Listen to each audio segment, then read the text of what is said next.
জানাচ্ছি। আজকের টিউটোরিয়ালের বিষয় হচ্ছে ভিজিটিং কার্ড। আমরা আমাদের নিজেদের প্রয়োজনে ভিজিটিং কার্ড তৈরি করে থাকি। তা আজকে আমি দেখাবো জাস্ট একটি ভিজিটিং কার্ড কিভাবে আপনি ডিজাইন করতে পারেন। তো চলুন আমরা দেখি যে ইলাস্ট্রেটরের মাধ্যমে কি করে ভিজিটিং কার্ড ডিজাইন করতে হয়। তো আমি স্টার্টে ক্লিক করে আমি আমার ইলাস্ট্রেটর ফাইলটা ওপেন করছি।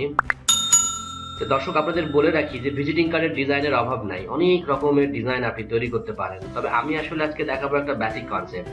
যারা আসলে ইলাস্ট্রেটরে খুব বিগিনার্স, যারা ডিজাইনার হওয়ার কথা চিন্তা করছেন, ঠিক তাদের জন্য আজকের আসলে এই টিউটোরিয়াল। তো আপনারা ইউজ করবেন ইলাস্ট্রেটর সিসি, সবসময় লাস্ট ভার্সন ইউজ করবেন বা আপডেট ভার্সন ইউজ করবেন, তাহলে আপনার কাজের আউটপুট, ডিজাইন বা অ্যাকসেপ্টিভ মানে কোনো জায়গায় অ্যাকসেপ্ট করবে, ভালো হবে। আর যারা আউটসোর্সিং মার্কেটে কাজ করতে চান তাদের জন্য তো আসলে ইলাস্ট্রেটর সিসি মানে খুব কমন একটা বিষয়, আপনার লাগবেই এইটা। তো দেখেন আমি ইলাস্ট্রেটর ওপেন করে ফেলেছি। আমি একটু এখানে পেজ নিব, এখন ফাইল, নিউ। এখানে আসলে এক্সাক্ট মাপের কোনো দরকার নেই। দেখেন এখানে যে কোনো মাপ আপনি নিতে পারেন। দেন আমি এখানে ওকে করছি। দেখেন এখানে আমি A4 সাইজের মাপ নিয়েছি। এটা পোর্ট্রেট না নিয়ে আমি ল্যান্ডস্কেপ করে নিলাম পেজটা। আপনারা এরকম নেবেন। জাস্ট একটা আমি এখন পেজ দিয়েছি। এখন এইটা আমি এখানে একটা ভিজিটিং কার্ডের মাপ নিব। এখান থেকে আপনার রেক্টেঙ্গুলার টুল নিতে পারেন, রাউন্ড রেক্টেঙ্গুলারও নিতে পারেন।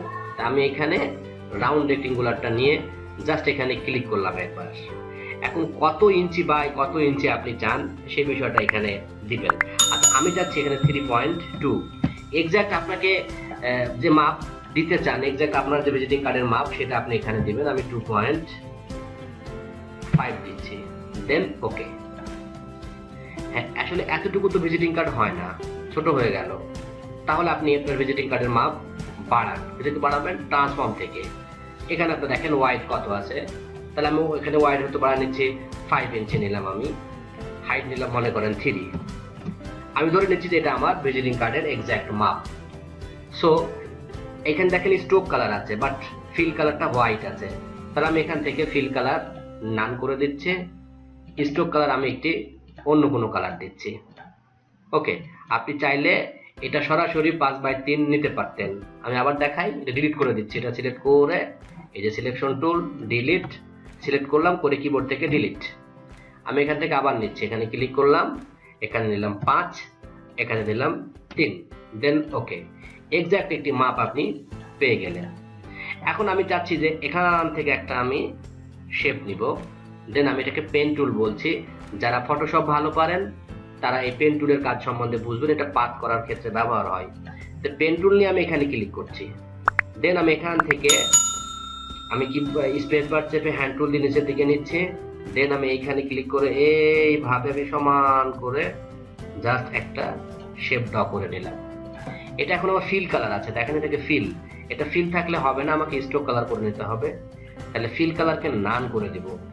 স্ট্রোক কালারে ডাবল ক্লিক করে আমি ব্ল্যাক কালার স্ট্রোক দিয়ে দিচ্ছি। এখানে ক্লিক করে নেয়নি কালার। দেখেন অনেক সময় কালার কিন্তু নিবে না, তাহলে আপনাকে এখান থেকে কালার একটা দিতে হবে, দেন এখান থেকে আবার কালার চেঞ্জ করতে হবে। ওকে, আমি ব্ল্যাক কালার নিয়েছি। এখন এইটা আমি একটু বড় করে দিতে পারি। দেখেন যেভাবে এটাকে টান দিয়ে, এদিকে এটাকে টান দিয়ে এভাবে থেকে বড় করে দিতে পারেন আপনি। দেন এইটাকে আবার আমি সিলেক্ট করলাম, কন্ট্রোল সি মানে কপি, আর কন্ট্রোল এফ মানে পেস্ট ইন ফন্ট, মানে আমি যেখান থেকে এটা কপি করেছি আমি সেখানেই পেস্ট করেছি। দেন এইখানে কার্সরটা এখন রাখবো, রেখে একটু ঘুরিয়ে দেবো আমি এখানে। এখন কিবোর্ড থেকে আমি যদি একটু লেফট অ্যারো প্রেস করি তাহলে এটা বাড়তে থাকবে। ওকে, দ্যাটস ইট। এতটুকু আমার পুরোটা আমি সিলেক্ট করলাম। পাথফাইন্ডারের ডিভাইড ক্লিক করব আমি। পাথফাইন্ডারের ডিভাইড, অনেকে পাথফাইন্ডার যদি খুঁজে না পান, উইন্ডো এই যে পাথফাইন্ডার। পাথফাইন্ডার আসার পরে যে ডিভাইড মানে আমি এটাকে আলাদা আলাদা করে ফেলবো প্রত্যেকটা অংশ। দেন এখানে আমি ডিভাইডে ক্লিক করছি। এটা গ্রুপ হয়ে আছে, এটা আনগ্রুপ করতে হবে, মানে আমি যাতে প্রত্যেকটা ইন্ডিভিজুয়াল সিলেক্ট করতে পারি। রাইট বাটন ক্লিক করে আনগ্রুপ, দেন বাইরে ক্লিক করে আনসিলেক্ট করব। এখন এটা সিলেক্ট, এখান থেকে আমি এটাকে ব্ল্যাক কালার নিচ্ছি, নিলাম। অথবা আপনি এটার সাথে মিলিয়ে দেন, এটাও ব্ল্যাক কালার দেন। ওকে, এখন এখানে সাদা দাগ দেখা যাচ্ছে, তাহলে এইটা ক্লিক, শিফট ধরে এইটা ক্লিক, দেন আমি শেপ মোডে যে অ্যাড করে দিলাম দুটো।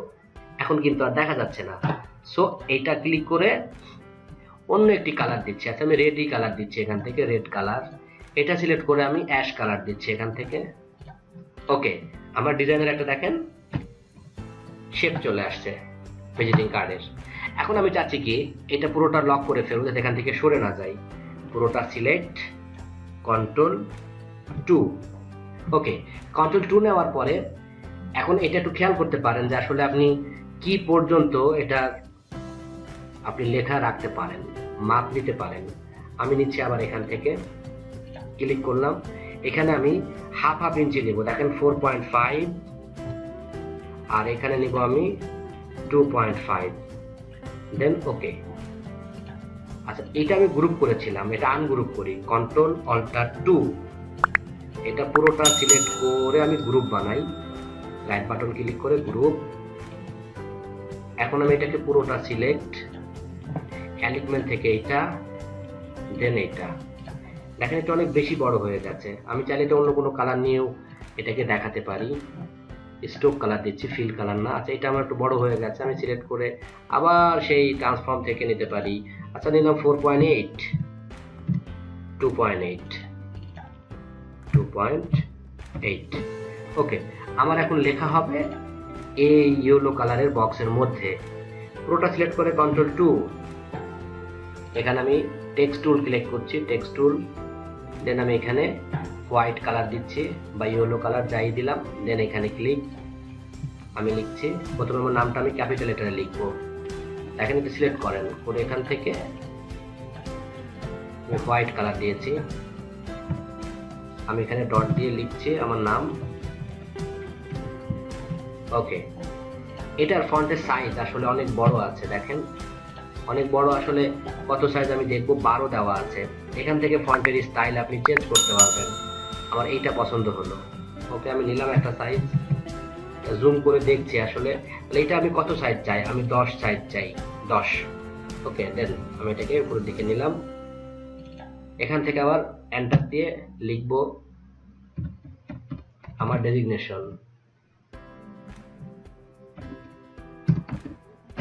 ওকে, আমার নাম অ্যান্ড ডেজিগনেশন হয়ে গেছে। এখন আমি চাচ্ছি আমার মোবাইল নাম্বার, আমার ইমেল অ্যাড্রেস, আমার ওয়েবসাইট, আমার অফিসের ঠিকানা এগুলো দিতে। এখান থেকে আবার আমি ক্লিক করলাম, এখানে লিখছি MOBILE মোবাইল, এটা সিলেক্ট করলাম। এখান থেকে আমি হোয়াইট কালার নিচ্ছি। কালার কম্বিনেশন খুব গুরুত্বপূর্ণ জিনিস। আপনি যখন ডিজাইন করবেন তখন অবশ্যই কালার কম্বিনেশন মাথায় রাখবেন। আচ্ছা আমি লিখছি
দিয়ে।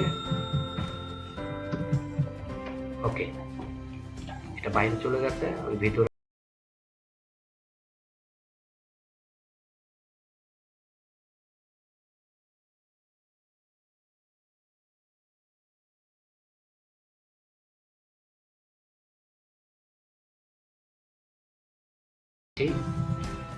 এটারও আমি একটু 9 সাইজ দিলাম।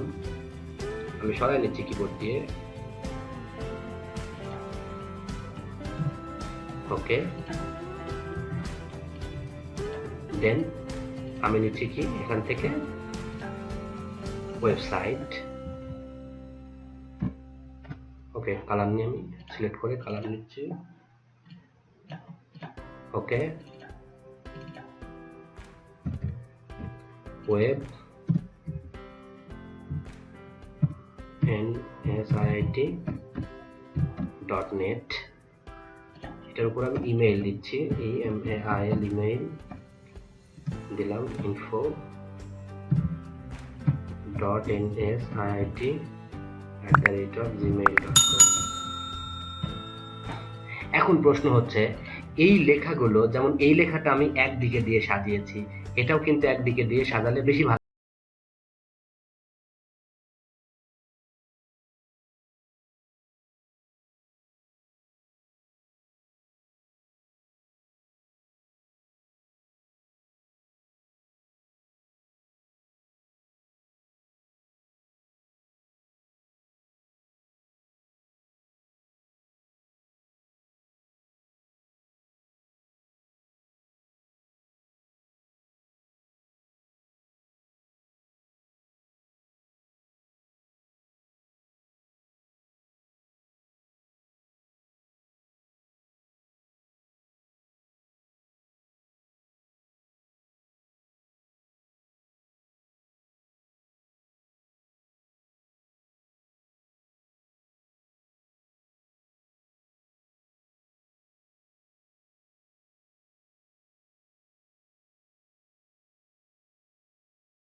এই যে জুম ইন করে নিচ্ছি, আমি আরো ছোট করে নিচ্ছি।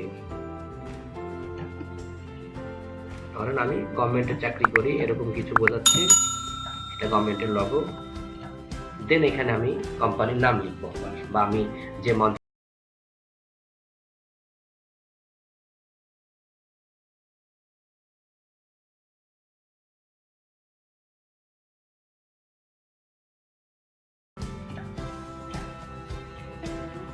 লোগো, আমি এখান থেকে আপনি র ফাইল নিতে পারেন, আমি এখান থেকে পিএনজি ফরম্যাট যেটা সেটা নিচ্ছি।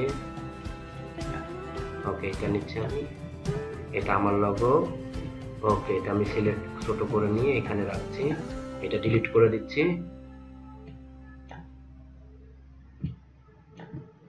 ওকে, আমি এখানে রাখলাম এটা।